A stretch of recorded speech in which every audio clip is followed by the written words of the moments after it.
भारत की तरफ से मनोज प्रभाकर और अजय जडेजा पारी की शुरुआत करते हैं। स्ट्राइक पे हैं जडेजा, सामना करेंगे बेंजामिन की पहली गेंद का और यहां पहली गेंद पर कैच की जोरदार अपील, लेकिन अंपायर ने कोई दिलचस्पी नहीं दिखाई। And there he goes.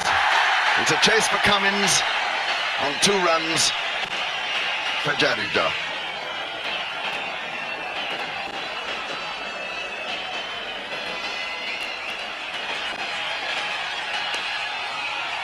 It's another good stroke. Keith Arthurton is going to get there first. And 2 more to Jadeja. यहां पहले 6 ओवर तक जडेजा और प्रभाकर ने काफी संयम के साथ बल्लेबाजी करी। 6 ओवर की समाप्ति के बाद भारत का स्कोर था 13 रन बगैर किसी नुकसान के, लेकिन फिर 7वें ओवर में जडेजा ने एक्सीलेटर को कस करके दबाया। Well, that's a good shot. It's going away from the square leg boundary. Richardson won't get anywhere near it. That is 4 runs, the first boundary of the day.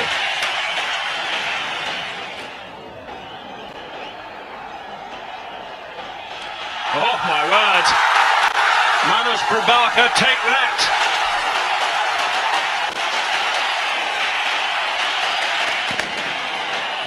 The first Greek salvo of thunder flashes. अभी मनोज प्रभाकर और जडेजा ने अपने हाथ खोलने शुरू किए ही थे कि तभी एम्ब्रोज की गेंद पर मनोज प्रभाकर कीपर के हाथों में कैच दे बैठते हैं। मनोज प्रभाकर ने बनाए थे 23 बॉल में 11 रन और 25 के स्कोर पर भारत ने खो दिया था अपना पहला विकेट। मनोज प्रभाकर के जाने के बाद मैदान पर बल्लेबाजी के लिए आते हैं विनोद कांबली, और विनोद कांबली ने आते ही बेहतरीन टाइमिंग के साथ डाउन द ग्राउंड शॉट खेला, जिसमें ताकत तो कम था लेकिन टाइमिंग इतना लाजवाब था कि गेंद 4 रनों के लिए सीमा रेखा को पार कर गई। कांबली तैयार थे अगली गेंद के लिए। Cummins didn't pick that up cleanly and he got such good contact on it, Campbell. It raced away for 4. He really did time that beautifully. के बेंजामिन नया ओवर लेकर के आए हैं। स्ट्राइक पे है जडेजा, सामना करेंगे अगली गेंद का, जिसे जडेजा ने हवा में उठाकर जोर से मारा है। ऊंचाई के साथ दूरी मिली है कितनी, चाहिए थी जितनी। पहला छक्का जडेजा के नाम और पहला छक्का भारतीय पारी का भी। रंग बिरंगे कपड़ों में सजा ईडन गार्डन का ये स्टेडियम और दर्शक दिल खोलकर भारत की बल्लेबाजी के मजे ले रहे थे। फिलहाल कमिंस की ये गेंद कांबली के लिए, जिसे कांबली ने हल्के हाथों से खेलकर सिंगल के लिए दौड़ पड़े हैं। बेहतरीन फील्डिंग और लगी है डायरेक्ट हिट। देखना होगा यहां मामला कितना सीरियस होने वाला है। Dr. Chowdhury is the man who has to make the decision. Watch for the lights. He's in.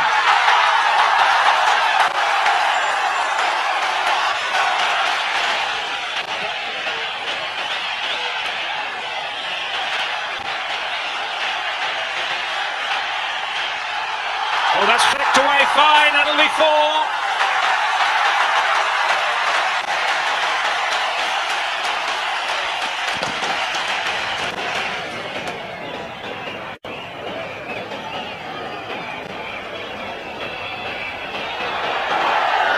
Running away down to the boundary, and Curtly Ambrose is playing a bit of football with it, and it's gone over the line.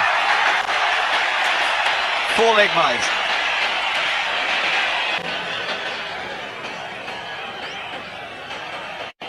Well, he changed his mind at the last minute. That's how slow the wicket is.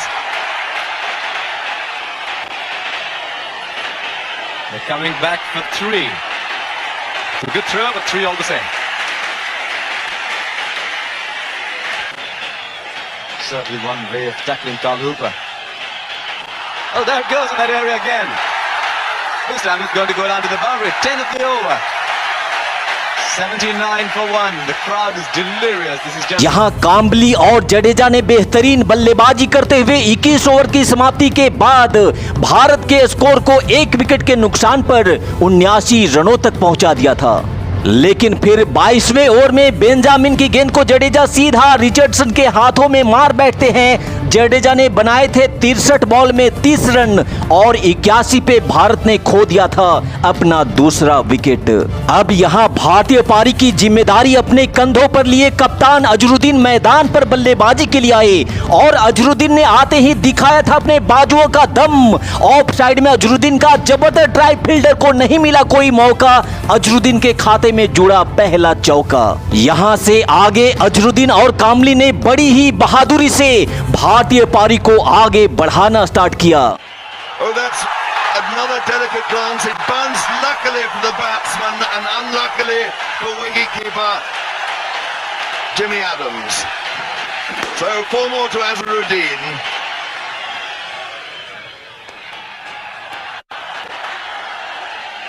Cummins. Oh, a bad piece of misfielding and it's going away for 4.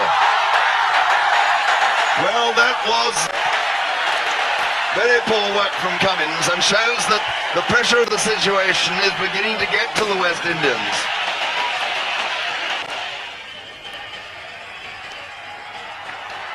Good fielding by Atherton. If he hits, Azharuddin's gone. Oh my word.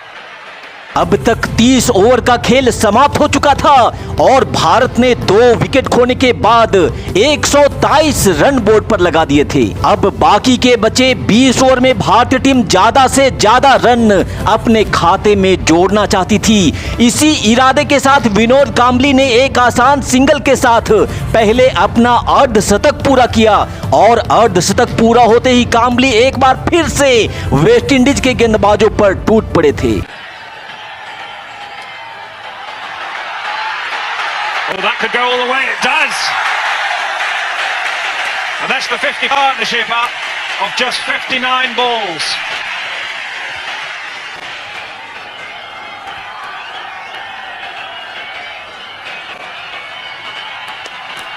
Oh, that's 4.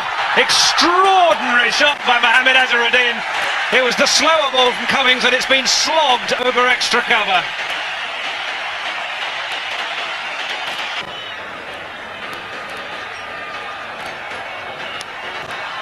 Full toss from Benjamin. Cambley smashes it away for 4.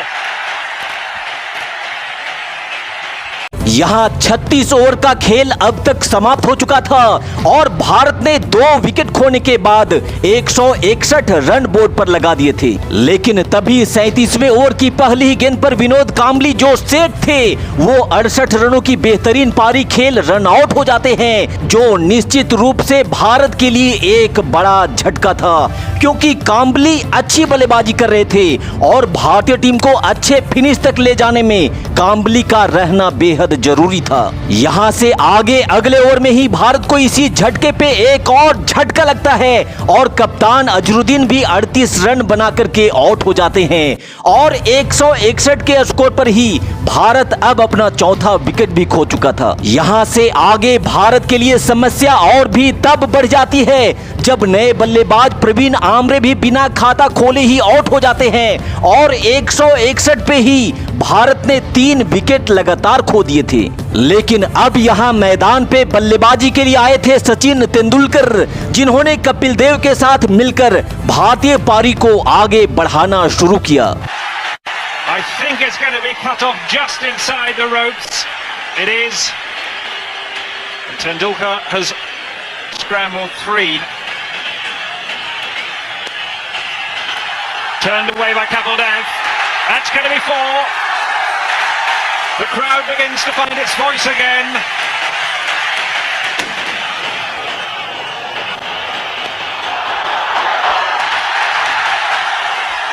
That's right. You got to go now with 5 overs. I know India have a long tail. After these 2, not many of their bowlers have much idea about batting. Full toss. I don't think anybody saw that because it's zipped away for 4. यहाँ सचिन और कपिल देव ने मिलकर 47 over की समाप्ति के बाद भारत के score को 207 रनों तक ला दिया था, लेकिन तभी कपिल देव भी 24 रन बनाकर के आउट हो जाते हैं। लेकिन सचिन अंत तक क्रीज पर डटे रहे और उन्होंने 28 रनों की महत्वपूर्ण पारी खेलते हुए भारत के स्कोर को निर्धारित 50 ओवर में 225 रनों तक पहुंचा दिया था। हालांकि वेस्टइंडीज जैसी पावर हाउस बल्लेबाजी वाली टीम के सामने ये 225 रन का स्कोर मैच जीतने के लायक तो नहीं था, पर भारतीय गेंदबाज बहादुरी से लड़ जरूर सकते थे।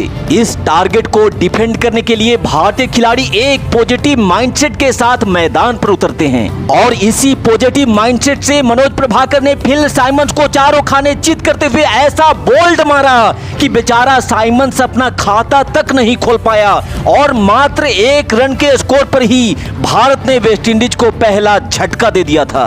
हालांकि यहां से आगे ब्रायन लारा और रिचर्डसन ने मिलकर वेस्टइंडीज की डूबती नैया को जरूर संभाला और वेस्टइंडीज के स्कोर को 50 के पार तक भी ले गए। यहाँ ब्रायन लारा काफी आक्रामक बल्लेबाजी कर रहे थे, इसीलिए ब्रायन लारा का विकेट लेना भारत के लिए बेहद जरूरी हो गया था। और तब ब्रायन लारा के लिए काल बन करके आते हैं सचिन तेंदुलकर, जिन्होंने अपनी कातिलाना गेंदबाजी से ब्रायन लारा को क्लीन बोल्ड कर भारत को दूसरी सफलता दिला दी थी। ब्रायन लारा के आउट होने के बाद कप्तान रिचर्डसन आगे का कुछ सोच पाते उससे पहले ही अगला वार कपिल देव ने किया और रिचर्डसन को कॉट एंड बोल्ड कर 57 के स्कोर पर ही वेस्टइंडीज के 3 विकेट गिरा दिए थे।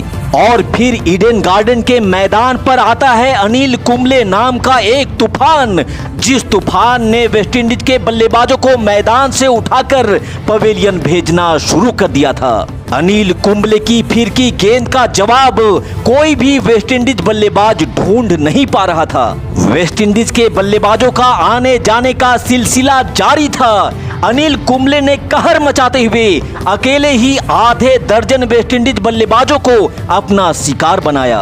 उन्होंने अपने 10 ओवर के स्पेल में मात्र 12 रन देकर 6 विकेट लिए, जिसके कारण वेस्टइंडीज की पूरी टीम मात्र 122 रनों पर ही सिमट जाती है और भारत ने 103 रन से इस मैच को जीतकर वेस्टइंडीज की दादागिरी की हवा ही निकाल दी थी।